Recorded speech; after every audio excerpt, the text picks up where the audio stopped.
Catan. Catan. Catan. Yes!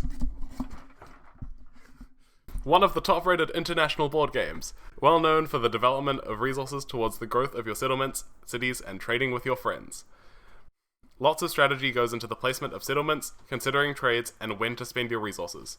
My question is, where is the best place to have your starting settlements? The motivation for this. I have been playing Catan for years now, and recently I picked up the 5 to 6 player expansion. After the first game, we played at 5 players, I had one of my tiles against the desert. I went second to last, so my placing options weren't great. I noticed even with my starting settlements placed against some high numbers, over time it felt like I was losing value to my friends simply by having fewer adjacent tiles next to my starting settlements. Is this really the case? I thought surely it would even out if I had the same number of probability points for your chips. Let's explore the odds and find out. As a quick rundown of the probabilities involved for those not ultra familiar with Catan, the game works by having a grid of hexagonal tiles, each with a number from 2 to 12 emitting 7 placed on them. Each turn, 2 6-sided dice are rolled by whoever's turn it currently is, and then, anyone with a settlement adjacent to the number rolled gets a resource. This system inherently favours 6 and 8 more highly, with 2 and 12 being the worst. Technically 7 would be the highest, but this is associated to the robber, and no player can get this resource. Each tile has a number of probability dots proportional to how likely it is to be rolled, what I'll call a pip for the rest of this video, equal to the number of dice combinations that can lead to it being rolled. To have any amount of meaningful data, you want lots of dice rolls to see clear trends, and doing that with real dice takes a long time. So, I developed a program that allows you to input the adjacent tiles of 2 players' starting settlements and compare how many resources they will obtain over a given number of dice rolls. Then, to aid in visualizing the trends, I plotted the number of times each player's numbers would be rolled. As a fun extra, I decided to track and graph the number of times the robber would be rolled during these cases, as it was comparatively very simple and only required a couple of extra lines.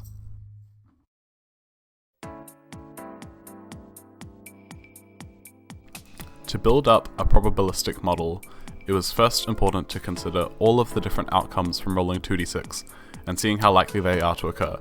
Here you can see we've considered both possibilities of a 3 being rolled, 1 and 2 and 2 and 1. This was repeated across all of the numbers between 2 and 12. Then, with those counts, it was multiplied by the total possibilities that can be rolled from 2d6, 1 and 36. Then, these probabilities were mapped. Then, by summing the relevant probabilities, the expected value for a player with some given starting numbers, in this case 3, 4, 6, 8, 11 and 12, the wide player distribution, were calculated, in this case 50%. The tight player's distribution was similarly calculated, also at 50%, with 5 numbers, 4, 6, 8, 10 and 11. You can see here also that the probability having 2 8s, i.e.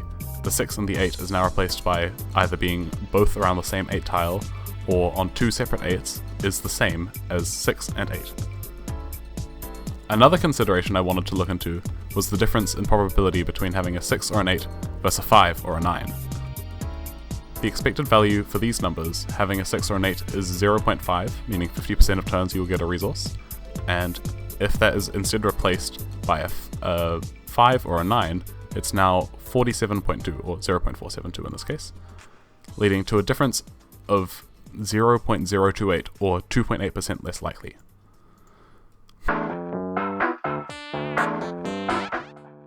As a quick aside before we get to the results, it's important to know when you're using a model like this that the data you collect is actually accurate.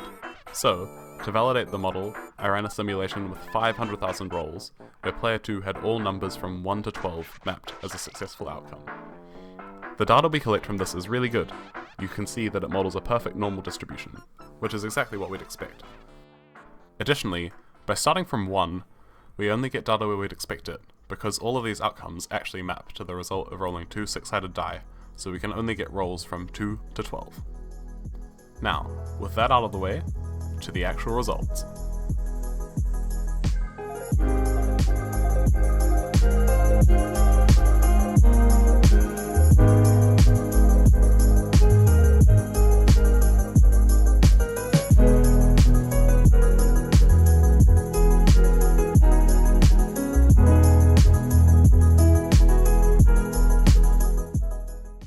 After running this program 50 times for 1,000 rolls per simulation, I collected the averages over 50,000 rolls or 50,000 in-game turns.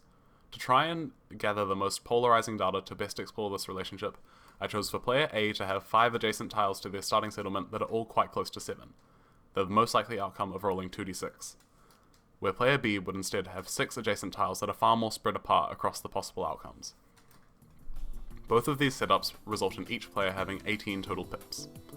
From these simulations, I found that both players fared almost identically, well within the realm of statistical uncertainty, and of perfectly identical.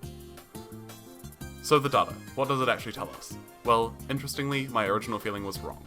Regardless of how many tiles you border, provided 2 players have the same total number of pips that are spread over any numbers, over time they will gather the same number of resources. This is useful data in the context of in-game strategy, because it can often be useful to place a second settlement against a port or bordering the desert if there are some lucrative tiles nearby that you need. Potential shortfallings of this model when applying it to a real game. This algorithm only considers the 2 starting settlements, which realistically you're never going to have over a 500 turn game where no one builds any other settlements nor upgrades to cities. Additionally, this model doesn't consider the impacts of people playing the knight or moving the robber when a 7 is rolled, which inherently favours being more widely spread out, as being cut off from one of your medium likeliness tiles when you have 6 tiles is a lot less impactful than losing your 6 or 8 when you only have 5 adjacent tiles. However, I think it paints a good general image of the trends, and as a personal takeaway, it's useful to know that going wide is generally stronger than going narrow but on the really good tiles. Personal learnings. Python and most languages can save graphs automatically using lines like plt.savefig. If you considered trying something like this, which was fun, this might be useful so you don't have to manually save 50 graphs like me. This was fun, thanks for watching. If you've made it this far, consider liking and subscribing. Thanks.